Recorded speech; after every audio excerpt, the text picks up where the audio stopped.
Hashtag open the doors.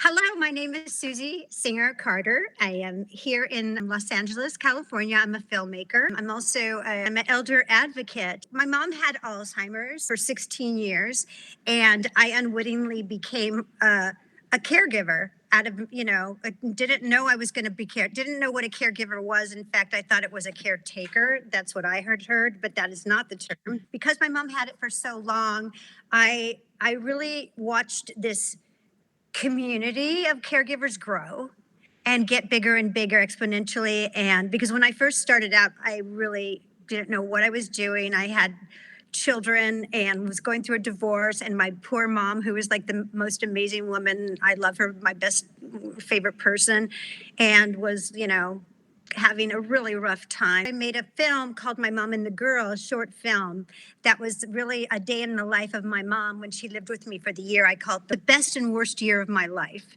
and learned so much that year. Learned how to do all those cliche things like lean in, not pull her into my world. I got over my delusions of grandeur that I was going to find the cure to Alzheimer's, because even though no one else did, I was going to do that. And then I quickly realized that that was not going to happen. So I thought, how can we make this the best thing we can, make it the best out of it? I did everything wrong.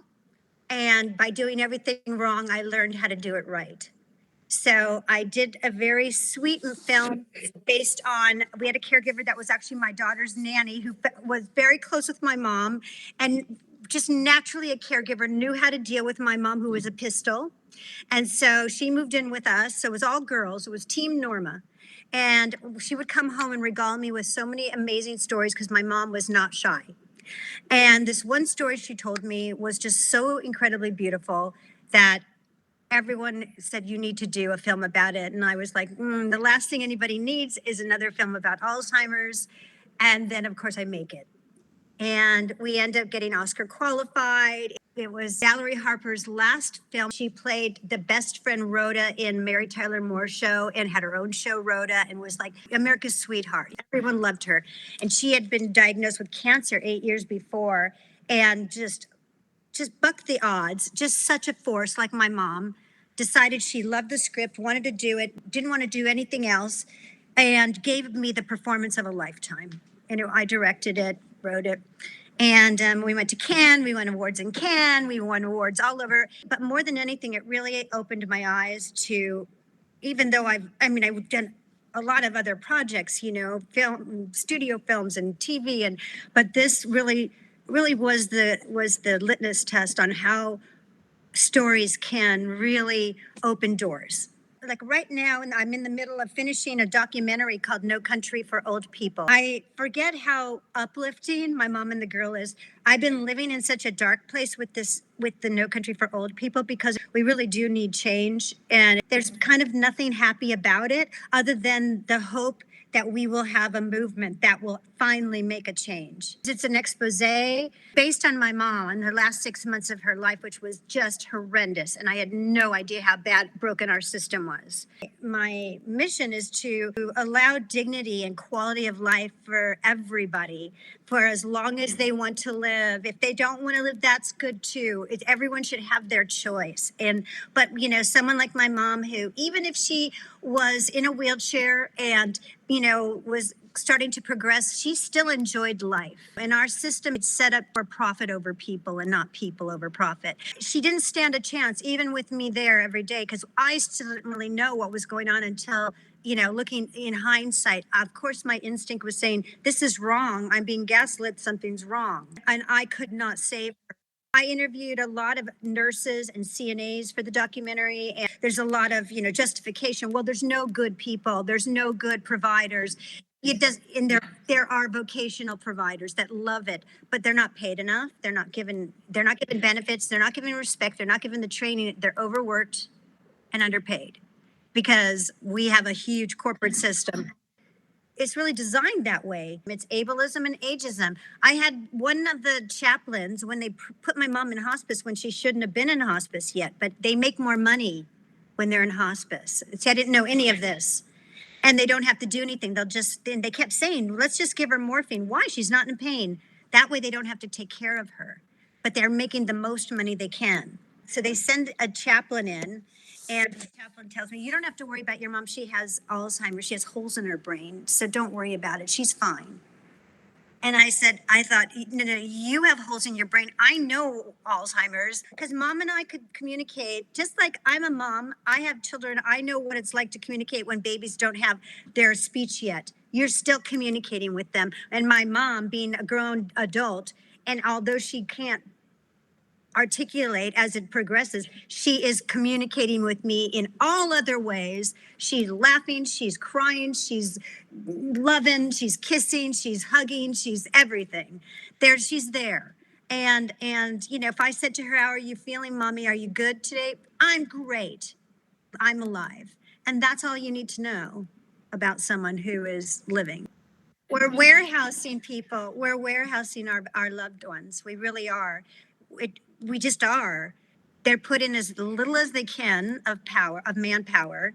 And that's why the drugs are taking over. Like people, it's much easier and more economic. But honestly, I would say to them, like, this is not living. They put her on MPO when she shouldn't have been on MPO. That's because they didn't want to help her. Nothing by mouth. But she wasn't aspirating. This was just, they just lied to me. She wasn't aspirating. They wouldn't bring in an SLP, a speech pathologist, to check her because it costs too much money. And she's in a 5-star facility, my mom. So I kept saying, my mom is hungry. She wants to eat. She's sucking on the sponge that I'm using to clean. And I would bring her juice in and let her, and they would say they only allowed me to let her suck on a sponge. So she went for 6 months without eating and drinking when she was literally wanting to eat and drink. And they said to me, she's going to die. If she dies from aspiration, then that's okay, because this is not living. This is not a quality of life. So, and if you talk to any of the geriatricians that I interviewed, each one of them down the line would say there's no evidence that someone lives longer on MPO. They gave her a G tube in the hospital. She didn't need it. She had a stage 4 bed sore. This is why I had to do this documentary. You'll see in the documentary, one of our experts, he speaks at Congress all the time, actually, for transparency because of the corporate takeover, right? It's very difficult to find out who owns these places.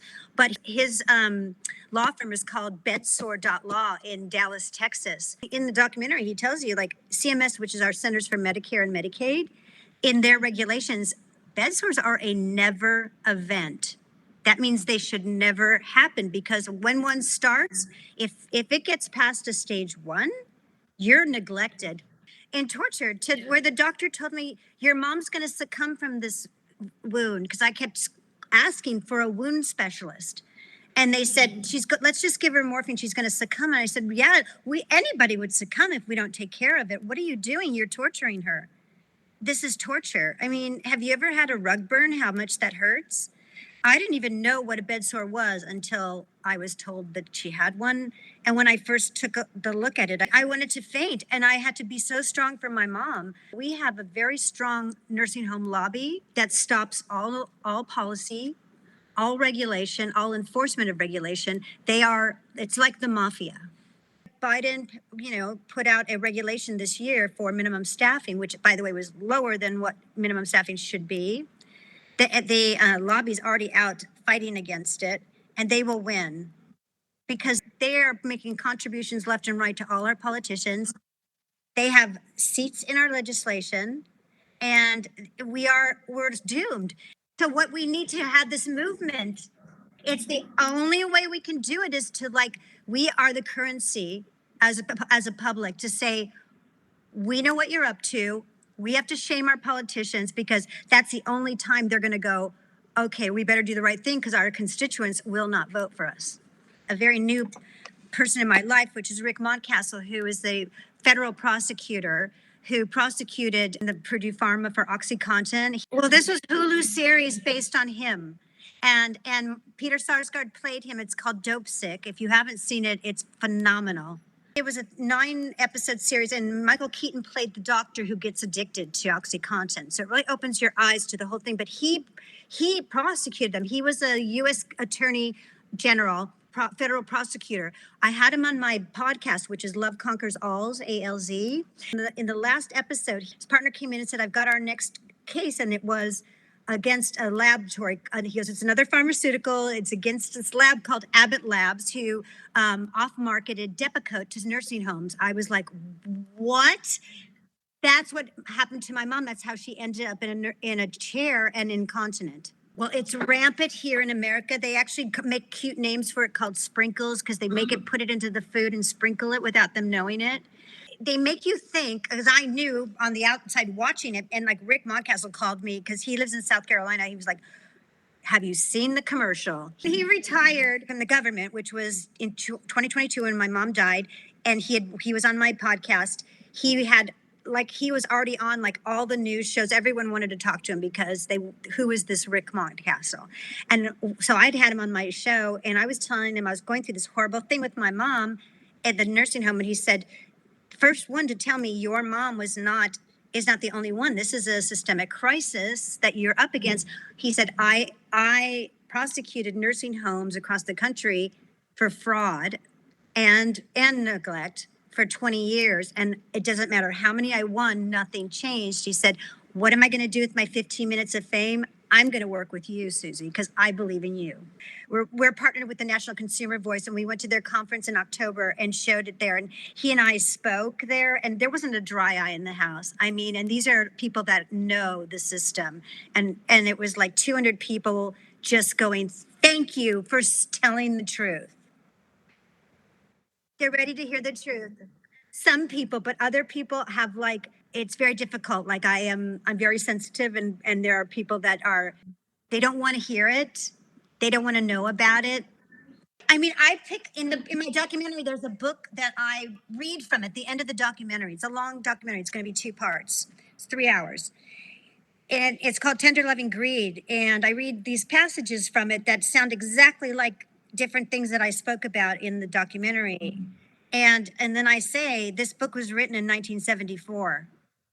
How long are we going to wait to make this change?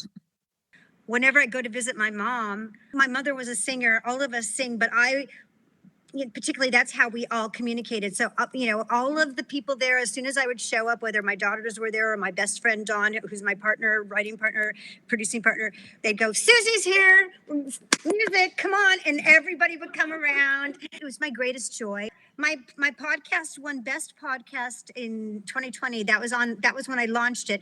And then just this year, Good Pods named us the #1 dementia podcast. It's a lot of work. And I kept doing it because of my mom and the girl. I wanted to keep the conversation going, a positive conversation. Ageism has to be obliterated. That has to be just blown up.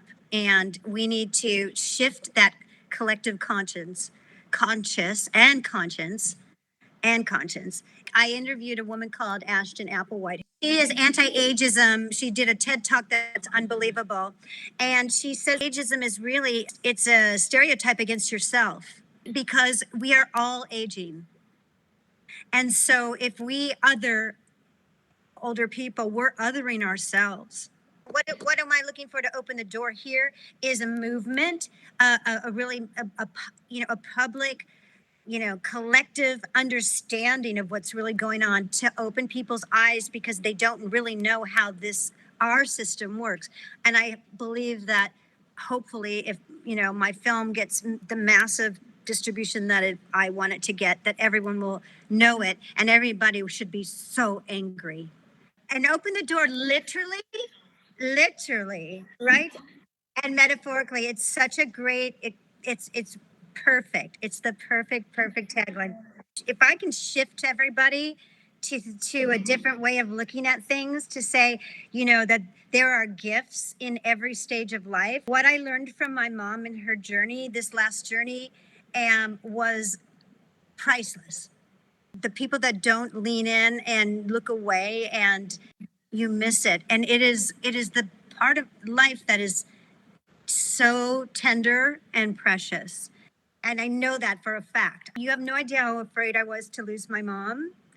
And I had this woman who I interviewed on my podcast who was, a death doula, and just this most amazing woman. I loved her. I'm still friends with her.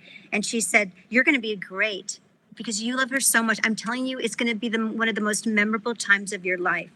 And so the night before my mom died, and I knew I had to be, big girl. And I was big girl the whole time for her. I was there.